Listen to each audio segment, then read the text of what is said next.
I'm sure you've heard the news. It's Convent High School's anniversary. We're celebrating 163 years in existence. And this week we've been celebrating on anniversary day, February 2. We held a mass at the St. Jared's Hall. And throughout the week we've had assemblies led by students of the various decades dating back to the 1970s. Tonight we are spending time with the three most recent principals of the Convent High School. I'm joined by Mrs. Dorothy Levy, who served from 1983 to 2004.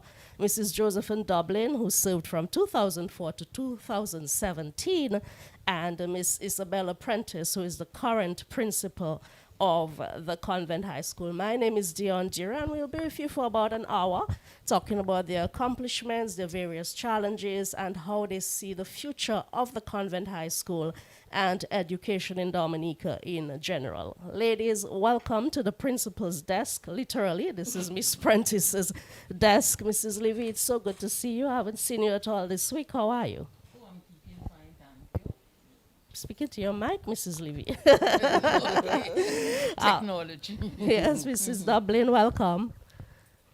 Thank you for having me. And Miss Prentice, we see you all the time. Of course, you're the current principal, so we see you bustling around. Yep, you see me all day. So, as I said, the two of you are retired, Mrs. Levy and Mrs. Dublin. Bring us up to date on what you've been up to since your retirement. We'll start with Mrs. Levy. Well, okay. Even before retirement, I was involved in some aspect of parish work, so that continues. At the moment, I also serve on a couple church boards. I used to be on the board of the Council on Aging, but I'm no longer a member of the board. Then I've put out 3 collections of short stories. Yes. I always liked writing. In addition to that, I'm a member of the Whitey Kubuli Writers Group. That's a group that was formed recently, but at the end of February, we hope to put out a production, a collection of stories. All right. I was also very much involved with the Nature Island Literary Festival. I was also involved with the reading competitions, working with Felix Henderson over the years. So I'm being kept busy at the moment. I have other duties. My husband isn't keeping too well, so that also keeps me occupied. Yeah, of course. Mrs. Dublin, we hear you occasionally with your work at the NCCU. Tell us what you've been up to. Okay, well, I often refer to the NCCU as possibly my second job, not a paying job for sure. And I have a new version of retired. I have put on new tires. So I am fully involved in the supervising the schools, the Catholic schools. It's something that I certainly enjoy, working with the principals, the teachers, and the students. And I'm also, like Mrs. Levy, very involved in the church. So I'm on a few committees and so on. So I'm enjoying myself. It's really not retirement in the usual sense. As I say, I bring a new version. I'm putting on new tires, and I'm going smoothly. Miss Prentice, you took over, of course, from Mrs. Dublin in 2017 and walked right smack into a major hurricane, Hurricane Maria, followed by a pandemic. It has been a difficult period running the Convent High School. How have you fared during that time? Indeed, it has been challenging. Maria followed by COVID. But by and large, I guess my training at Convent High School as a student, post-hurricane, David, being under the nuns, and Mrs. Levy and Mrs. Dublin, kind of, I would say, it's guiding me along to get there. So I could say I am coping, maybe not the best, but I think I'm managing. I know you and your staff, you undertook some rehabilitation exercises. Some works have gone on at the CHS since 2017. How successful have these been? The southern section where the first forms are, this has been completed. As a matter of fact, COVID allowed us to complete it. So during the shutdown, we were able to complete it so that in September, we were in more comfortable spacing. We also managed to have a little staff room space back where people can be. So we have managed to come back to a level of comfort, not the best, but we are somewhere that's a little bit breathable that we can execute our work. So I'm getting from you that there are more works planned to bring the Plenty. site. A lot more. All right. We've not begun to touch it. Okay. So in years to come, we would see almost a new school building here at the Convent High School. We hope. That's the aim. Right, Yeah. Mrs. Dublin? Yeah. Mrs. Levy, I want to come back to you. You became the first lay principal in 1983. Before that, the school was administered by religious sisters. How significant at the time was that shift, and what was it like for you coming into that role against that background? Okay, well, I knew that because the religious sisters had done sterling work and they were really respected by the people of the community. I knew that I had to try to follow in their footsteps. I had to try to keep up the reputation of the school. So I mean, I loved teaching. I was interested in the students. I wanted them to succeed. So I did what I had to do in order to achieve those goals. Well, I want a little bit more. And you talk about reputation, and the Convent High School has always been known as this very prestigious secondary school with a sterling reputation. When you say that you had to do what was necessary to keep that up, what do you mean? Well, okay, to begin with, what do the parents want? Why did they entrust their children to the Convent High School? What is the ultimate goal, really, of education? So I had to really, reflect on all of these and see how I could get the students to achieve using all these different goals, different aims. It wasn't always easy. I know you have a question to do with staffing, but I mean, there were challenges, of course, if I could just hit on that. Because most of our staff came from the sixth form college. It was the A-level college at the time. The few graduates who returned to Dominica and applied also found employment with us. But because we had the majority of students coming from the A-level college, it meant that within 2-3 years, they would leave. Okay? But I always assured the staff that I would not replace them until they were on the plane leaving Dominica if they wanted, to go away to study. That sometimes proved difficult because we know that people were often given the information very late that they were awarded scholarships, and sometimes we would have even had timetables for teachers. They would even sometimes begin in September, and by the second week they would be told that they were awarded a scholarship. So then we had to find replacements. So that was one of the major challenges, really, staffing. Okay, that is how Mr. Macaulay joined the staff, because at the time there was just no one who could come to teach biology at O level. So I asked the bishop, that was Bishop Bogart, if he could contact the bishop in Guyana to see what help we could get. And that is how Mr. Macaulay came down. So I had to show the government that I had advertised in Dominica. So I had to place an ad in the papers. I had to apply to the Ministry of Employment and then get in touch with Mr. Macaulay after he had accepted. I even went to meet him at the airport when he came to Dominica. So that is how he came, really. So this is one of the problems, the challenges that we have had, the problem really with staffing. Okay? So some inadvertent Mr. Macaulay background right there. Mrs. Dublin, when you took over from Mrs. Levy, you would have felt to, if not pressure, but certainly a responsibility to follow in her footsteps, because she is known as this very straight-laced leader. Did you feel that you needed to do that, to follow on from where Mrs. Levy had left off? To follow on, but maybe in a way, I got maybe the longest apprenticeship that anybody could have. That's right. Because I had been working with her, and I mean, we really had a very good working relationship.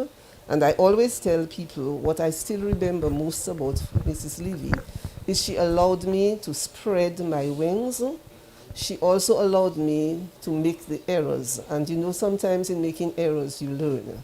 So, 25 years being deputy principal, I didn't want to walk in her shoes because my feet are bigger than hers. I had to still paddle my own canoe.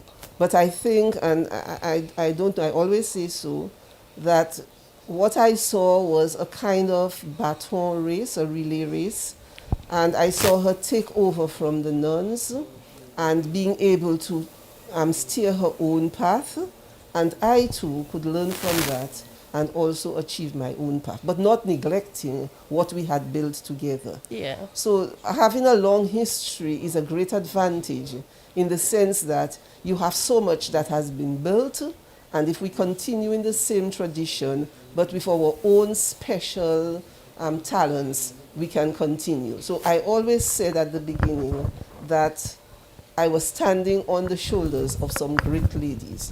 And let me tell you, the view up there was great.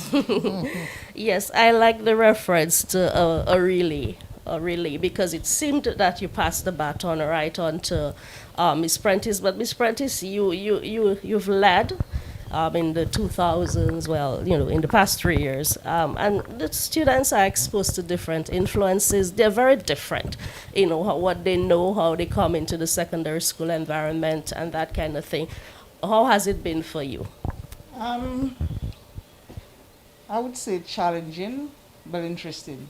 It's a complete different perspective now. Because I went to school here. I've been here forever teaching. Worked under Mrs. Levy, worked under Mrs. Dublin, so I have seen. But then the expectations from the stakeholders remain the same. They expect you to be a Mrs. Dublin, a Mrs. Levy. So they're still looking at you, Mrs. Levy, Mrs. Dublin. So people look at it that. Not realizing that, though they want us to remain fixed, they are changing out there. The society is changing totally. The children who are coming in now are more challenged because they are coming from universal secondary education, where few people take education as seriously. However, I still believe people send the children here because they expect them to get serious when they get here. Okay? The discipline, they send them here for discipline also. So the same things that they did before, the reasons they send them here, they're still sending them. But they expect it to be probably lighter on them and easy on them. And I mean, there is so much going on in society that I probably can't take the stance of Mrs. Levy or Mrs. Dublin because you have to be careful about the litigations and all that. That's right. So it has been challenging because sometimes you have to walk a very, very tight rope to get across to an issue. But at the same time, you have to do what you have to do. I'm just curious, are you doing any succession planning? Because we see this from Mrs. Levy to Mrs. Dublin to Miss Prentice. Well, we have a few persons, but they keep saying, me, I don't want that job. When it comes, and they'll fall right into But place, I'm sure. God always puts the person there for you at the time, so we trust in that.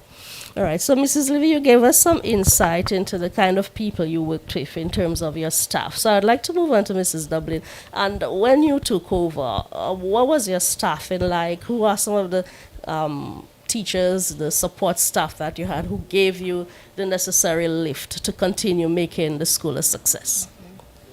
I inherited this same kind of structure that Mrs. Levy had, where you had, and I still use that even as part of when I did my studies, as part of my research, that we had a large group of older staff, trained sometimes, another very large group of birds of passage, if you may, persons who came in straight from the A-level college and were, biding time, 2-3 years, and they would move on. And then you had another smaller group, and therefore you had to work with that. But I have always recognized that even those, my mandate to them was, even if you are here for 1 year, I need you to work your best. And I think over the years we have built such a great culture at Convent High School that when people come in, they almost kind of follow in and fit in nicely. And the older staff were very generative in their approach to the younger one. It's almost like a kind of mentorship. In those days, that word was not bandied around so much. But I think of persons where Mrs. Tunor did not remain on staff. She exited together with Mrs. Levy, but her presence was always felt. And I think that's the other thing too, that even when members of staff left, they were still associated with the school and provided the support, the guidance, and sometimes just for you to just talk to them. So we had persons like Mrs. Tula, who was out, Mrs. Levy, I could still call on her. Sister Hilda is still, I guess, associated with the school. But then I had great teachers also, and I still remember telling the teachers that the principal that I am going to be would depend on who they are. And I believed in a kind of distributed leadership. I said, everybody is a leader. It's true the buck stops with me, but when you're in your class, you are the leader of your class and you have to take charge.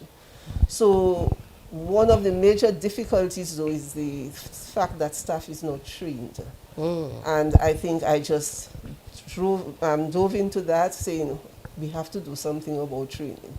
So we changed and we said, we don't have staff meetings anymore. We have I remember professional development sessions. And fortunately for us, the internet and digital tools were coming in.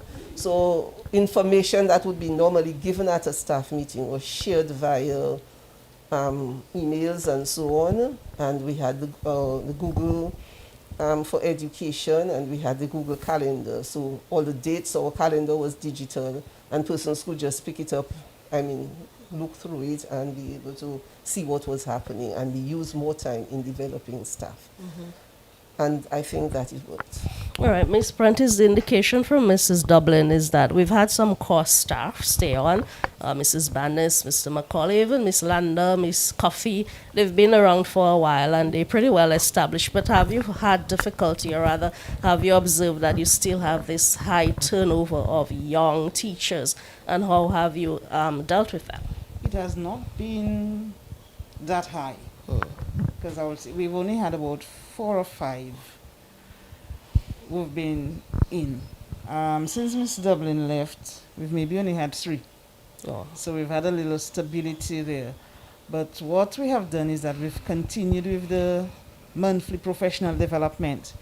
And the fact that we were into the technology at Convent, what I decided to do was I used my personal learning network to give me and guide me and so on. I saw this online course for teachers, and I handpicked 4 persons who looked like they could deliver. I paid for the course, had them do the course, and then from that they held professional developments on a different time, where they explained to teachers how to do this, how to do Screencastify, how to do, So we have been we've continued with the training, but providing it from that. So by the time COVID came in March, we had already had all our training there. And we even moved to using another platform rather than just plain Google Classroom. So we still continue the training, because we know the students are coming, the people are coming from the state college. They don't have teacher training. It's not readily available. So we have been providing, but our turnover has not been that great. But for those who are there and they provide this kind of stability, we have to provide them with this ongoing training. Yes, wonderful. And of course, at the ministry level, we have recognized that the Convent High School has always taken the lead in training, online learning. You've definitely gone ahead in that department, and even teaching us a thing or two.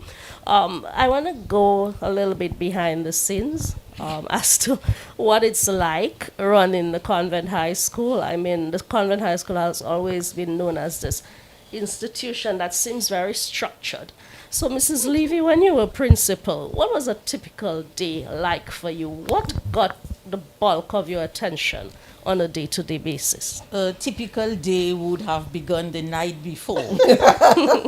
True. Because I would always think, ahead of what had to be done the following day.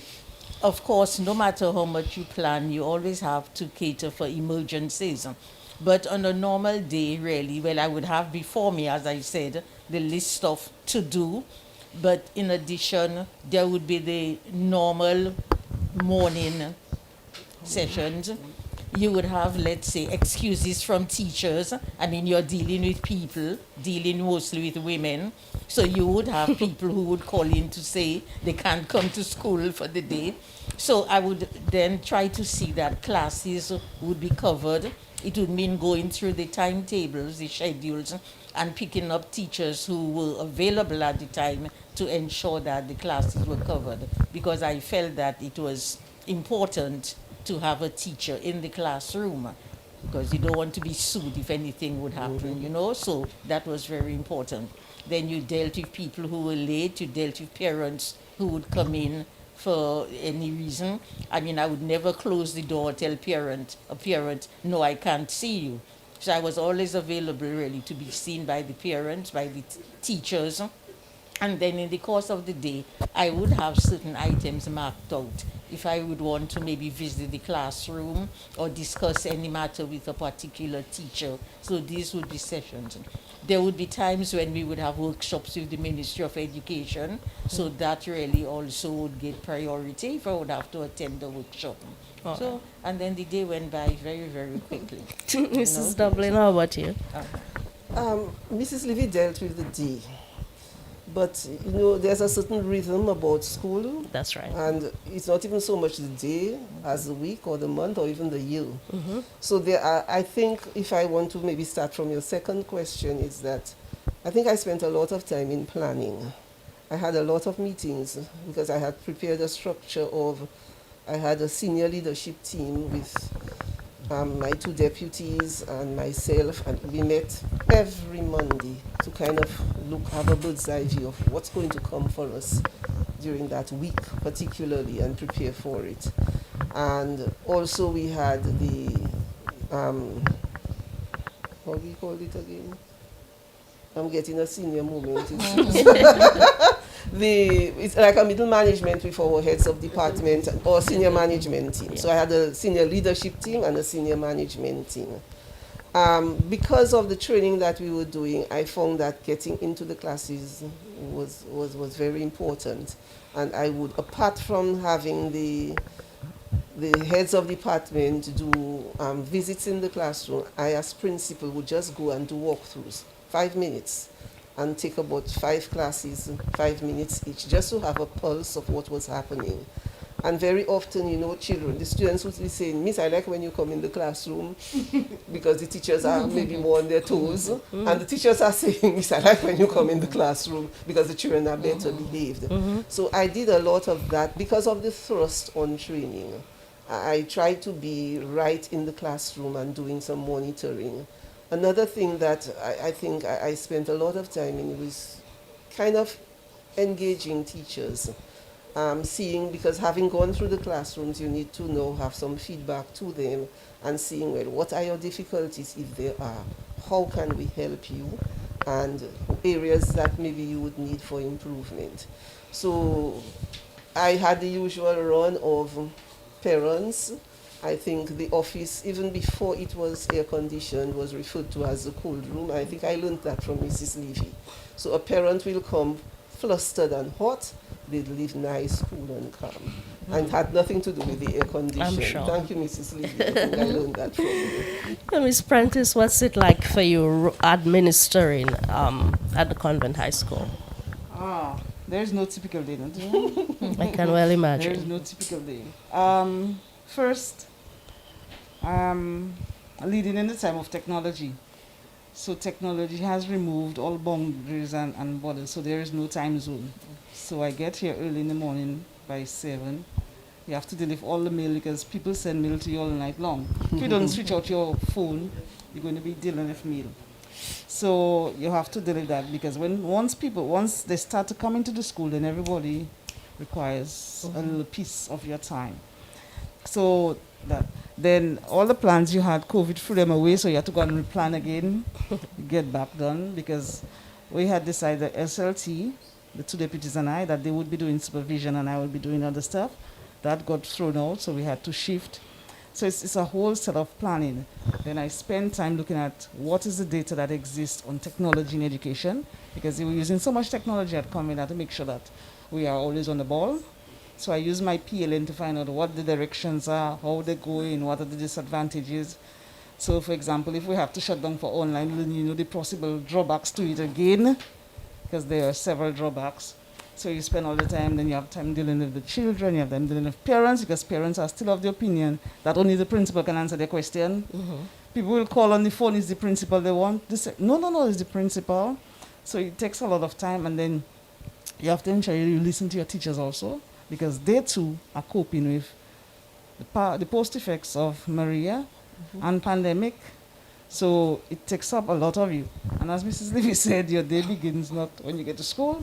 So you get about 2 in the morning and start to figure out, yeah, when I get in tomorrow, this is what I have to face, this is going to. So there is no typical day, just a day that you just come and decide. Sometimes you set your program for the day and you never get to it. Yes, of course. But I wonder, with all that said, and I think this could be a teaching moment because you are three principals of the Convent High School, again, a prestigious school in Dominica. Is there one or any one aspect of management that you think is absolutely key to running a successful school? I think that there is so much interdependence that I don't know if you could say this is the first one. They all work together. No matter how highly motivated a person, a child may be, I doubt that the child would last long if she or he had to stand all day in the sun or in the rain. So I think, first of all, you have to establish some basic comfort. I see. And once that is there, where the children can be comfortable, that there is safety. In addition to that, you also have to provide a kind of stimulating environment. I think that these come together.